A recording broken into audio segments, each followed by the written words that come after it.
नमस्कार साथियों, आज हम कक्षा 10वीं के बोर्ड एग्जाम में आने वाले संभावित प्रश्नों के बारे में चर्चा करेंगे। तो यहाँ पर जिस प्रकार से बोर्ड में क्वेश्चन पूछा जाता है वैसे ही हमारा प्रश्न पत्र तैयार है। इसमें 1 अंक, 2 अंक, 3 अंक, 4 अंक, 5 अंक और 6 अंक तक के सभी प्रकार के प्रश्न आपको मिलेंगे। तो यहाँ पर देखेंगे, जो सबसे पहला प्रश्न है क्या है, सही विकल्प चुनकर लिखिए। यहाँ पर बहुपद x² - 1 के शून्यक हैं, तो इसके शून्यक क्या होंगे ये आपको बताना है।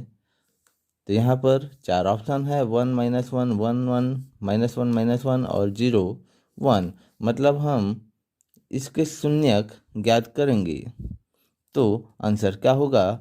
तो शून्यक ज्ञात करने के लिए क्या किया जाता है, यहाँ पर अभी हम केवल प्रश्न के बारे में चर्चा कर रहे हैं। अगले वीडियो में हम इन पूरे प्रश्नों के उत्तर देंगे। दूसरा प्रश्न है, 5 और -3 का समांतर माध्य होता है।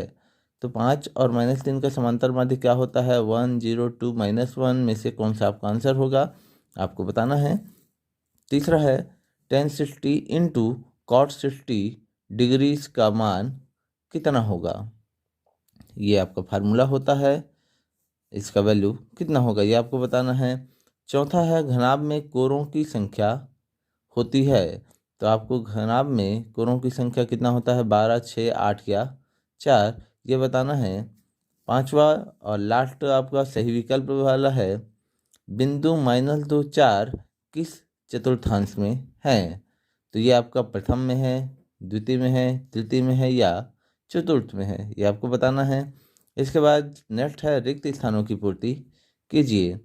तो 12:6 फिर अनुपात में है x, तो ये तृतीय अनुपात वाला भाग है।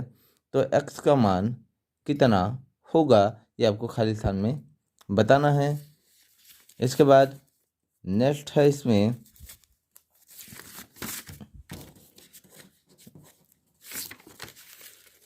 जो अगला खाली स्थान है, साइन थीटा बराबर यदि 1 हो तो थीटा का मान कितना होगा ये आपको बताना है खाली स्थान में। नेक्स्ट है, वृत्त की सबसे बड़ी जीवा जिसको हम व्यास कहते हैं वही आपका यहाँ पर आ जाएगा। फिर वृत्त की अगला जो है, यदि सावधि जमा खाते में ब्याज की गणना तिमाही आधार पर की जाती है तो दर जो है कितना प्रतिशत हो जाता है। तो दर जो है 1/4 हो जाता है, ये आपको मालूम होना चाहिए। फिर बाह्य बिंदु से यदि वृत्त पर स्पर्श रेखा खींची जाए तो स्पर्श रेखा की लंबाइयाँ कितनी होती है ये आपको बताना है। अध्याय 10 का ही ये आपका 11 का प्रश्न है।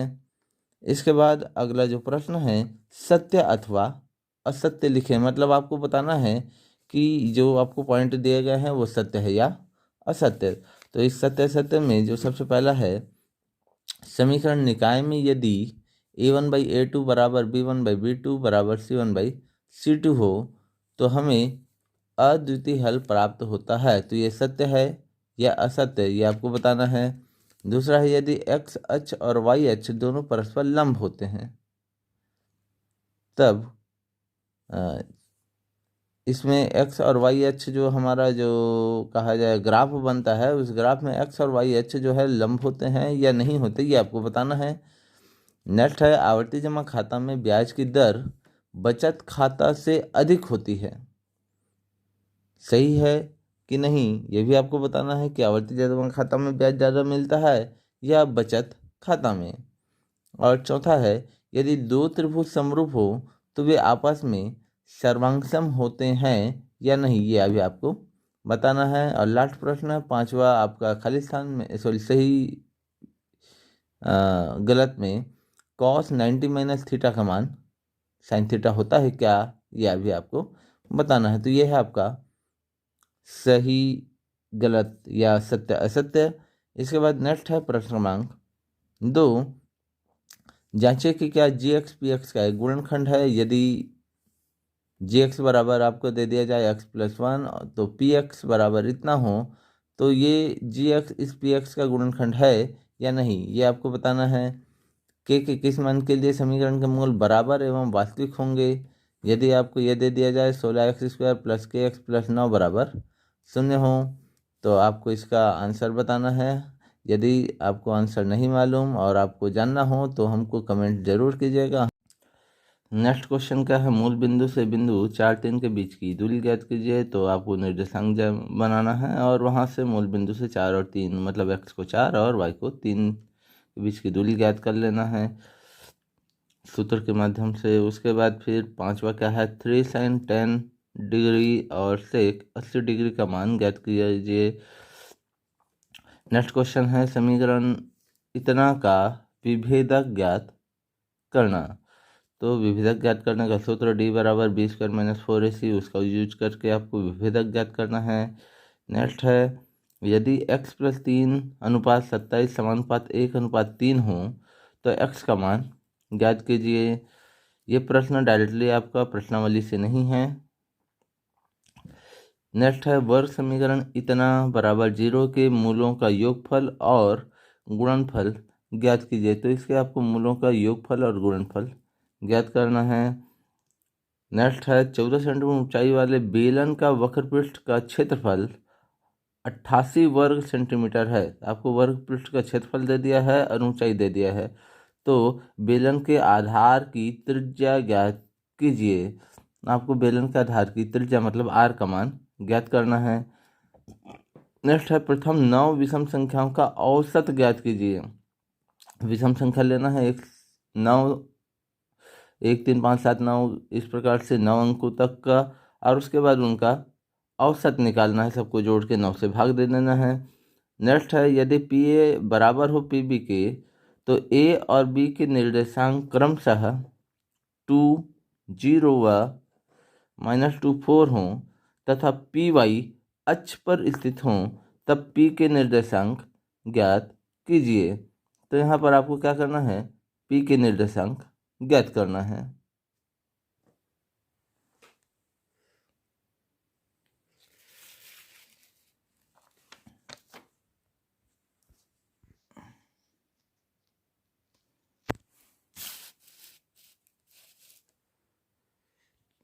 इसके बाद नेक्स्ट क्वेश्चन है आपका क्वेश्चन नंबर 12। सिद्ध कीजिए कि समकोण त्रिभुज में कर्ण का वर्ग शेष दो भुजाओं के वर्गों के योग के बराबर होता है। यदि ये क्वेश्चन नहीं बनेगा तो आप अथवा वाला क्वेश्चन बना सकते हैं। सिद्ध कीजिए कि चक्रीय चतुर्भुज के सम्मुख कोणों का योग 180 अंश होता है। ये भी अच्छा क्वेश्चन है। नेक्स्ट हम बना सकते हैं, एक गोले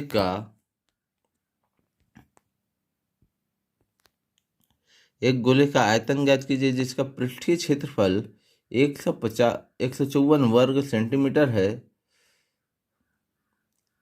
अथवा एक बेलन के आधार की परिधि 88 सेंटीमीटर और ऊंचाई 10 सेंटीमीटर है तो बेलन का आयतन ज्ञात कीजिए। एकदम सिंपल क्वेश्चन।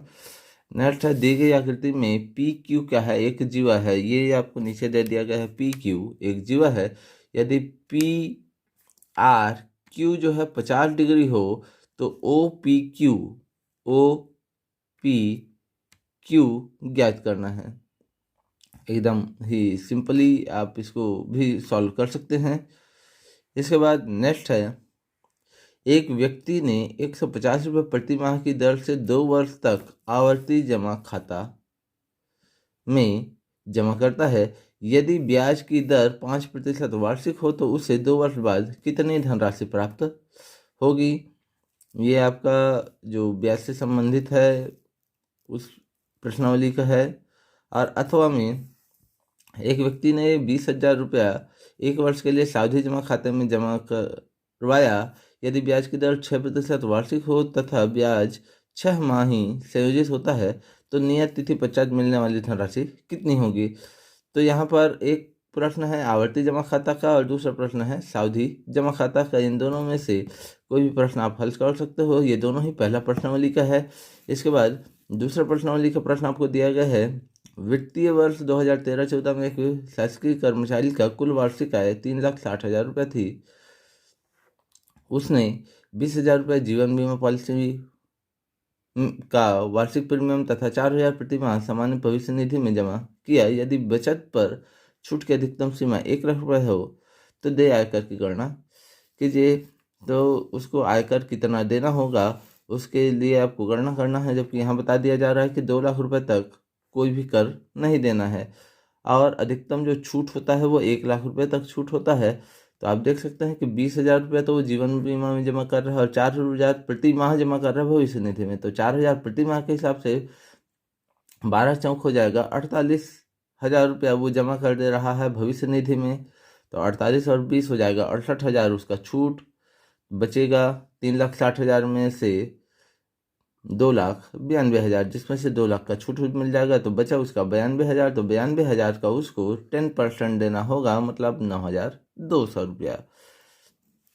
और उसके बाद उसका 3% आपको शिक्षा उपकर के रूप में देना होगा। तो ये हो जाएगा आपका प्रश्न क्रमांक 16। इसके बाद हम देखते हैं प्रश्न क्रमांक, हाँ यहाँ पर अतिरिक्त देय का 3% जो है आपको शिक्षा उपकर में देना है। लास्ट में 17 क्वेश्चन क्या बोल रहा है, यदि किसी समांतर श्रेणी का पीवा पद Q और Qवा पद P हो तो सिद्ध कीजिए कि P प्लस Qवा पद जो है शून्य होगा। अथवा में आप बना सकते हैं के किस मान के लिए समीकरण निकाय kx माइनस पी 5y बराबर 2 और 6x प्लस 2y बराबर 7 का अद्वितीय हल हो, कोई भी हल ना हो इन दोनों, तो के का किस मान के लिए ये होगा ये आपको बताना है। और लास्ट और फाइनल क्वेश्चन है, समीकरण हल कीजिए जहाँ क्या है cos theta upon 1 minus sine theta plus cos theta upon 1 plus sine theta बराबर 4। अथवा में आप बना सकते हैं 1 minus cos theta upon 1 plus cos theta का होल रूट बराबर हो जाएगा cosec theta minus cot theta. इसको आपको सिद्ध करना है। इसका हल प्राप्त करने के लिए आप कमेंट जरूर कीजिए, हम आपको इन पूरे प्रश्नों का हल बताएंगे। धन्यवाद।